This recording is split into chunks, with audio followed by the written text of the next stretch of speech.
जय मसीह की, praise the Lord. प्रभु यीशु ख्रिस्त, उनकी माँ मरियम और पालक पिता साधु यूसुफ, ये एक पवित्र परिवार है, एक आदर्श परिवार है। तो ईसा मसीह भी चाहते हैं कि हर ख्रिस्ती परिवार उनके पवित्र परिवार जैसा एक आदर्श परिवार बने। हर परिवार में सभी साथ मिलजुल कर रहे, एक साथ मिलकर प्रार्थना करें, परिवार में भक्ति को बनाए रखे, एक दूसरे के प्रति अपना कर्तव्य और अपना दायित्व निष्ठा से पालन करें, एक दूसरे की सहायता करें, एक दूसरे से प्रेम करें।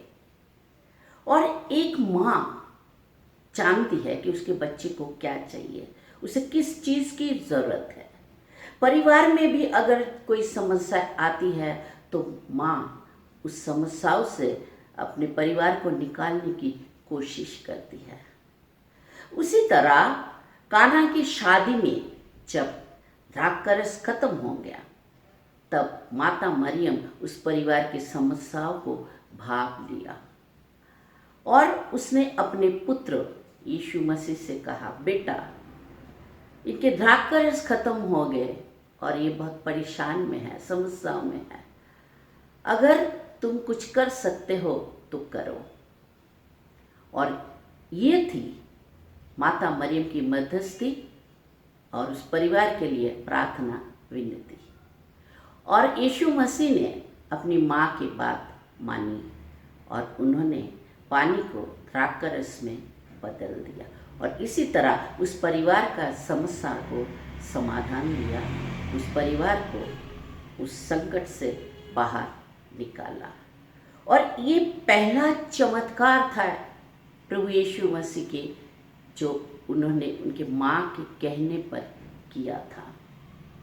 साथियों, माता मरियम हमारे लिए परमेश्वर के पास प्रार्थना करती है, विनती करती है, हमारे लिए मध्यस्थी करती है। हम माता मरियम की भक्ति करते हैं, रोज़री करते हैं और हमारे जीवन में कई चमत्कार, कई अलौकिक घटनाएं होती है और हम इसका साक्षी भी देते हैं। साथियों, ऐसे ही मेरे जीवन में भी कई सारे घटनाएं हैं। मैं शुरुआत से ज़्यादातर सेक्रेड हार्ट ऑफ जीसस, यीशु हृदय की भक्ति किया करती थी। घर में मैं उनका सिंहासन स्थापन किया और हर रोज़ यीशु हृदय के प्रति भक्ति किया करती थी। माता मरियम के प्रति भी मेरी भक्ति थी, मगर जितना होना चाहिए उतना नहीं थी। और मेरा हस्बैंड बचपन से ही माता मरियम के भक्त थे।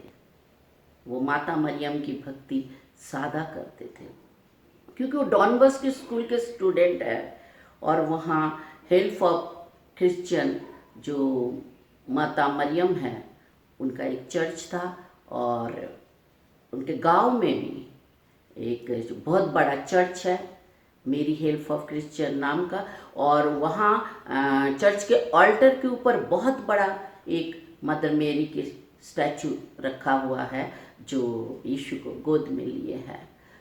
तो वो एक तीर्थ स्थान है और वहाँ लोग दूर दूर से तीर्थ करने आते हैं और वहाँ बहुत ही धूमधाम से उसका फीस्ट यानी त्योहार मनाया जाता है। शायद बचपन से ही उन्हें वो माता मरियम के प्रति भक्ति ज़्यादा जागृत हो गया था। और मेरे हस्बैंड हमेशा हर बात पर माता मरियम का नाम लेते थे, माँ मरियम, माँ मारिया, और मैं हमेशा यीशु यीशु करती थी।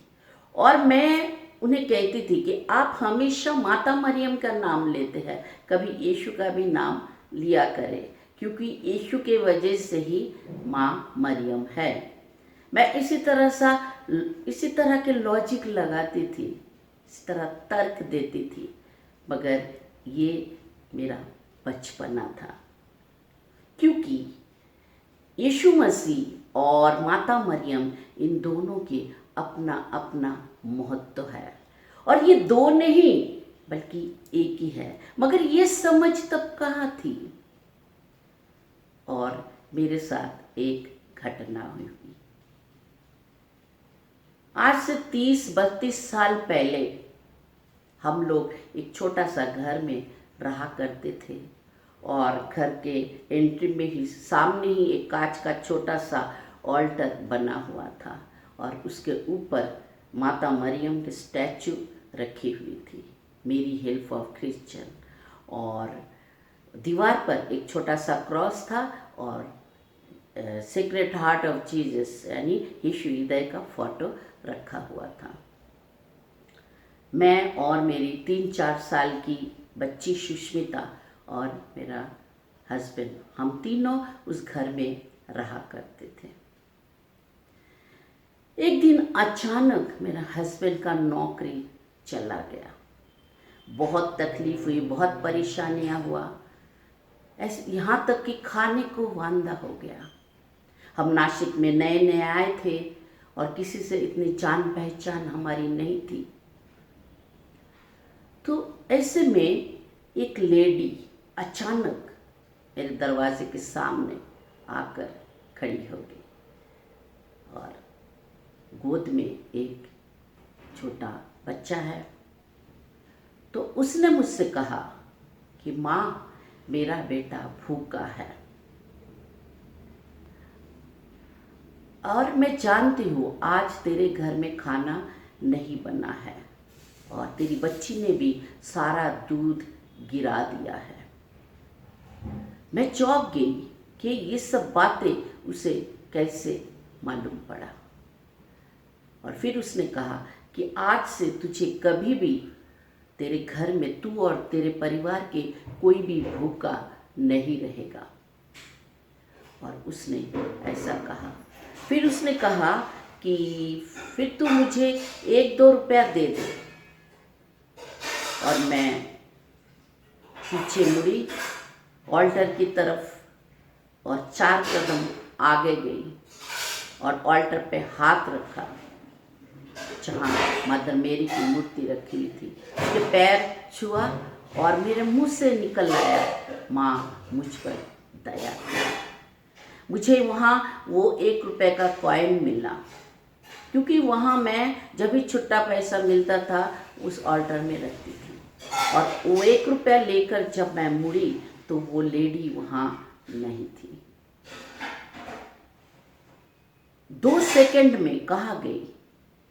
मैं बिना चप्पल के बाहर दौड़ती हुई गई, यहाँ वहाँ देखने लगी, ये गली वो गली ये रास्ता, सबसे पूछने लगी। और सभी ने कहा कि हमारे पास कोई ऐसी लेडी नहीं आई और हमसे कुछ नहीं मांगी। और तो और मेरे बाजू में पावर मौसी रहा करती थी, वो बाहर ही बर्तन धो रही थी। दोपहर का समय था। मैंने उससे भी पूछा था कि मौसी, तुमने ऐसे किसी को देखा है क्या? उसने कहा नहीं तो मैंने किसी को आते जाते नहीं देखा। उसे किसी ने देखा ही नहीं था। और मैं वापस आकर वो 1 रुपया उस ऑल्टर के ऊपर रख दी। यीशु वहाँ माता मरियम की तरफ मेरे नज़र गई। उसके खूबसूरत चेहरा, मुस्कुराते हुए चेहरा देखकर मेरे अंदर भक्ति भाव, श्रद्धा, विश्वास जागृत हो गया। मेरे आंखों से आंसू बहने लगे और मैं समझ गई। दरअसल उसे गायब होना था, इसलिए और मेरा ध्यान भटकाने के लिए मुझसे पैसा मांगा। और उस दिन से अब तक मेरे मन में माता मरियम के प्रति भक्ति जागृत हो गई। मेरा हस्बैंड यहाँ वहाँ काम के लिए घूमा करता था। 2 दिन बाद उन्हें किसी कंपनी ने काम दिया और कहा कि आप एक वेल्डिंग मशीन खरीद लो और काम शुरू करो। और हमने सोना बेचकर, गोल्ड बेचकर 5,000 की वेल्डिंग मशीन खरीदा और काम शुरू किया। हमने कंपनी का नाम रखा मेरी इंजीनियरिंग। जीवन में बहुत सारे उतार चढ़ाव आए, मगर उस दिन से लेकर आज तक मैं और मेरे परिवार के कोई भी कभी भूखा नहीं रहा। हमारी हर ज़रूरतें माता मरियम के मध्यस्थी से, उनकी विनती से पूरी हुई है। साथियों, मुझे मेरे जो तर्क थे, मेरा जो भ्रम था वो टूट गया। मुझे सारे सवालों का जवाब मिल गया। मैं माता मरियम के कई सारे पुस्तकें पढ़ी, उनके विषय में जाना, और अब मुझे माता मरियम और प्रभु यीशु मसीह दोनों के प्रति श्रद्धा है, भक्ति है, विश्वास है, प्रेम है। और हर साल अक्टूबर महीना, मई महीना और सितंबर महीना में हम घर में रोज़री पूरी तरह से करते हैं। जिस तरह से ये हमने सजावट की, ये मेरी बहू ने सजाया है, तो इसी तरह हम माता मरियम को स्पेशली डेकोरेशन करके भक्ति भाव से परिवार के सब मिलकर बैठकर हर दिन नौवेना प्रार्थना करते हैं। साथियों, ऐसे ही अगर आपको भी माता मरियम के प्रति विश्वास, भक्ति है और भक्ति से आपके जीवन में भी चमत्कार हुआ है, तो आप उस विश्वास में, उस भक्ति में बने रहिए, प्रार्थना करते रहिए, खुश रहिए, मुस्कुराते रहिए। आपसे इसी तरह मिलते रहेंगे। तब तक के लिए इजाज़त दीजिए। धन्यवाद, शुक्रिया, जय मसीह।